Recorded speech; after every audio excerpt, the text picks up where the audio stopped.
الشيطان الرجيم بسم الله الرحمن الرحيم السلام عليكم ورحمة الله وبركاته الحمد لله رب العالمين والصلاة والسلام على أشرف الأنبياء والمرسلين وعلى آله وصحبه أجمعين أما بعد. Saya Ismail Hafiz bin Babran Isyan, nombor ID EP01082491. InsyaAllah pada petang ini saya akan berkongsi tentang serba sedikit apa yang saya tahu tentang tajuk yang telah diberikan kepada saya, iaitu alam sebagai amanah dan tanggungjawab daripada Allah Subhanahu Wa Taala. Okey. Jadi, first kali aspek yang kita perlu lihat ialah kita pergi dulu ke apa itu alam. Apa itu definisi alam? Alam ialah benda yang ada di sekeliling kita. Semua benda yang ada di sekeliling kita disebut sebagai alam. Termasuklah manusia, termasuklah haiwan, termasuklah tumbuh-tumbuhan dan termasuklah serangga serta malaikat, jin. Itu semua termasuk ataupun dikira sebagai alam. Alam juga meliputi segala benda, termasuklah daripada sekecil-kecil zarah, subatomik ataupun sehingga ke sebesar-besar alam seperti alam cakrawala, sistem solar dan sebagainya. Allah Subhanahu Wa Taala telah menjadikan alam ni cukup sempurna untuk manusia. Allah juga menciptakan alam dengan penuh hikmah agar manusia, iaitu kita sebagai khalifah di muka bumi, dapat menggunakan sumber alam dengan sebaiknya. Firman Allah Subhanahu Wa Taala dalam Al-Quran, "Wa idh qala rabbuka lil malaikati inni ja'ilun fil ardi khalifah." Yang mana Allah cakap pada malaikat yang dia hendak menjadikan seorang khalifah di muka bumi, yakni manusia, untuk mentadbir muka bumi. Maka di sini jelaslah bahawa tugas seorang manusia itu adalah untuk menguruskan sumber bumi yang telah Allah Subhanahu Wa Taala kurniakan kepada kita dengan baik, tanpa merosakkan atau mengkhianati kepercayaan yang Allah Subhanahu Wa Taala telah berikan kepada kita. Okey, mesti kita tertanya-tanya kan, apa faedahnya kalau kita jaga alam dengan baik? Apa faedahnya bila kita jaga pokok dengan baik? Apa faedahnya bila kita buang sampah di tempat yang ditetapkan? Apa faedahnya bila kita menjaga hak-hak setiap makhluk yang telah Allah Subhanahu Wa Taala ciptakan kan? Faedahnya bila kita beradab ataupun bila kita menjaga kepentingan alam ni ialah kita dapat hidup dengan aman dan saling bekerjasama antara setiap makhluk untuk mendamaikan bumi.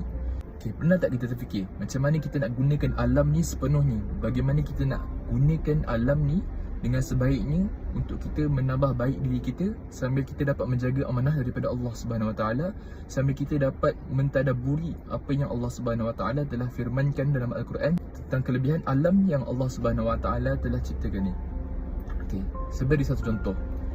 Satu contoh yang saya nak berikan ni berkait rapat dengan seorang tokoh Islam dalam bidang penerbangan aviation, iaitu Ibnu Firnas, yang mana nama penuhnya ialah Abbas bin Firnas bin Wardas, yang telah dilahirkan pada 810 Masihi di Ronda, Spanyol. Okey, kalau untuk siapa yang tidak tahu, Ibnu Firnas ni merupakan antara saintis Islam terawal yang menemui ataupun yang mencipta sistem penerbangan individu. Maksudnya dia tidak mencipta pesawat, tapi dia menggunakan sistem glider, iaitu peluncur. Okay, macam mana Ibnu Firnas dapat idea untuk buat sistem peluncur ni?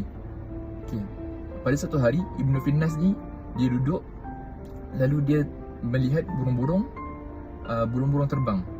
Lalu dia fikirkan, apa kaitan burung-burung terbang ni dengan alam, dengan benda yang Allah nak buktikan dalam Al-Quran, yakni surah Al-Mulk ayat ke-19. Firman Allah Subhanahu Wa Taala dalam ayat ke-19 ni, awalam yarau ila at-tayri fawqahum saffatin wa yaqbid ma yumsikuhunna illa ar-rahman innahu bikulli shay'in basir. Sadaqallahul azim. Yang mana dalam ayat ni Allah Subhanahu Wa Taala nak tegaskan macam mana burung-burung tu dapat terbang di langit tanpa jatuh ke bawah, melainkan dengan hanya kuasa Allah. Jadi dari sini Ibnu Firnas ni terfikir, macam mana burung ni boleh terbang tanpa jatuh?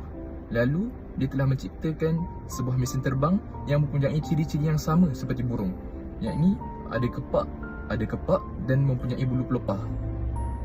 Di sini saya nak katakan betapa bijaknya Ibnu Firnas ni, di mana dia menggunakan apa yang ada di sekelilingnya. Maksudnya dia tengok alam, lepas tu dia kaitkan apa yang menyebabkan burung ni boleh terbang. Maksudnya dia tidak tengok saja. Kalau bahasa kita tengok burung, tengoklah. Lepas tu kalau kita tengok rumput, tengok je lah. Tapi Ibnu Firnas ni, dia seorang yang pintar dan cerdik. Dia tidak tengok sahaja, tapi dia fikirkan apa di sebalik penciptaan alam ni yang Allah Subhanahu Wa Taala cuba nak sampaikan pada manusia, supaya manusia ni dapat berfikir dan mengambil hikmah daripada Allah, daripada apa yang Allah Subhanahu Wa Taala telah ciptakan. Okey, tokoh kedua yang saya nak ceritakan ialah Ibnu Al-Haytham. Nama penuh beliau ialah Abu Halim Muhammad Al-Hasan Ibni Al-Haytham. Okey, kalau siapa yang tak tahu penciptaan kamera ni, beliau ni adalah orang yang pertama yang mengasaskan kamera dalam sejarah manusia. Macam mana beliau mengasaskan kamera sedangkan pada zaman beliau belum lagi wujud alat-alat yang canggih, ataupun belum lagi wujud peralatan ataupun barang-barang elektronik yang mampu beliau gunakan untuk membantu beliau dalam mencipta kamera.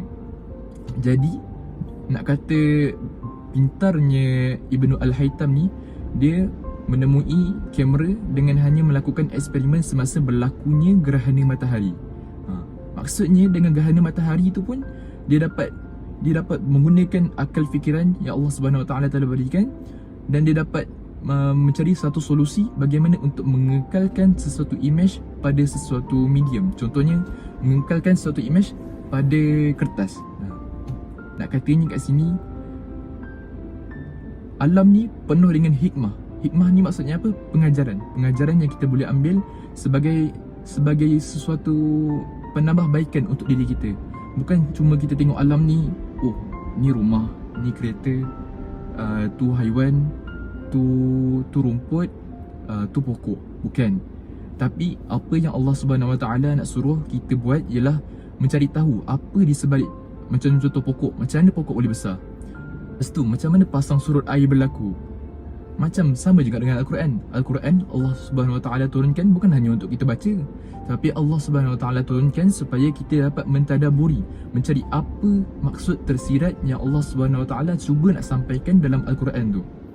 Okay, pernah terfikir tak apa kesan buruk jika kita tidak menjaga alam ni dengan baik? Apa yang akan terjadi jika kita tidak melakukan amanah Allah dengan baik dan telus sebagai seorang Muslim?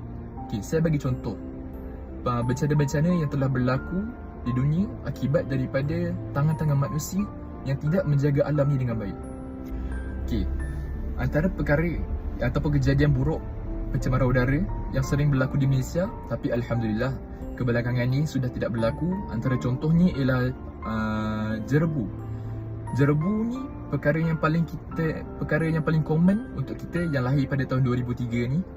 Seperti saya dan sahabat-sahabat sekalian, ataupun yang tua-tua sikit pun mungkin pernah mengalami juga peristiwa jerebu ni, di mana kalau waktu kita kecil-kecil dulu, kita dah semangat nak pergi sekolah, tiba-tiba mak ayah kita kata, tak payah pergi sekolah, duduk rumah je, sekolah cuti hari ni. Sebab kita pun tanyalah, kenapa? Sebab jerebu. Lepas tu kita pun terfikir, jerebu ni apa benda? Lepas tu mak ayah kita katalah, jerebu ni asap yang disebabkan oleh pembakaran hutan secara besar-besaran. Jadi daripada situ kita dapat lihat kesan negatif apabila berlakunya jerebu, sekolah tak dapat buka, kita tidak dapat melakukan aktiviti seperti biasa, dan ianya mengakibatkan ramai orang sesak nafas dan sakit mata. Jadi tidak sewajarnya perkara macam ni berulang lagi. Okey, bencana yang kedua yang saya nak ceritakan ialah bencana letupan di Beirut pada 4 Ogos 2020, di mana bencana tersebut telah meragut hampir 207 orang nyawa. Jadi nak katanya kat sini, benda ni berlaku akibat pengendalian sisa amonium nitrat yang tidak baik oleh pihak pengilang ataupun tempat simpan amonium nitrat tersebut. Jadi nak katanya kat sini, apabila kita tidak uruskan sumber alam ataupun sisa-sisa yang kita telah gunakan dengan sebaiknya, maka akan berlakulah pencemaran alam, kerosakan ekosistem hasil daripada kecuaian dan sifat tamak dalam diri kita sendiri. Okay, antara contoh pencemaran alam yang kita dapat lihat di Malaysia adalah contohnya seperti kes tanah runtuh. yang disebabkan oleh biasanya kes tanah runtuh ni disebabkan oleh pembalakan haram.